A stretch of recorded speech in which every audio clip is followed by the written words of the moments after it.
I really never had any aspirations for politics.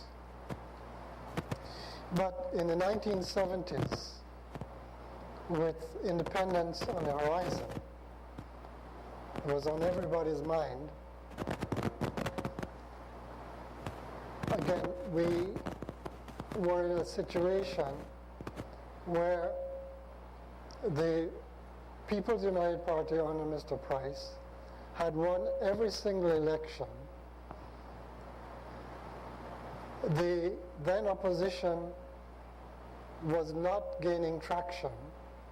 In fact, in those elections which the National Independence Party lost, they won sometimes one seat, sometimes two seats, one time not even a seat. And I became very concerned with a lot of other people that we should not go into independence as a one-party state. And we did not really see that that would happen under the circumstances of the opposition at that time. But the truth, like Sir Manuel, I never had ambitions to be an elected politician. I saw my future in the practice of the law.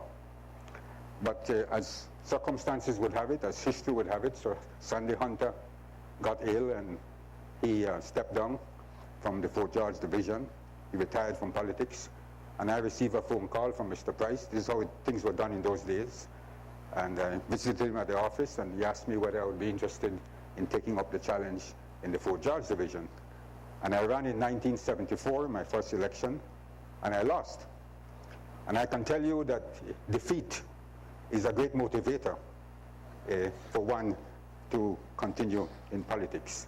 I don't know the reason for this, but it certainly serves as a great driving force within you to do something. You cannot be that of a defeatist. You cannot give up. So that to me was a great motivator, that defeat. And of course then the rest is history. I went on to win my election in '79 and thereafter. In 1996, after having served in various capacities, Mr. Price, after 30 years as leading the party, decided to step aside. We had a convention, and I was chosen as the leader of the party, and I was privileged to lead the People's United Party to victory in 1998, thus becoming Prime Minister. I was concerned, as Manuel indicated he was, with the fact that ever since self-government, and indeed from before, one political party had won every single election. I thought that if that trend were to continue, it could not be good for our emergent democracy. I then knew that fresh faces, new blood, would have to get involved from the so-called opposition point of view.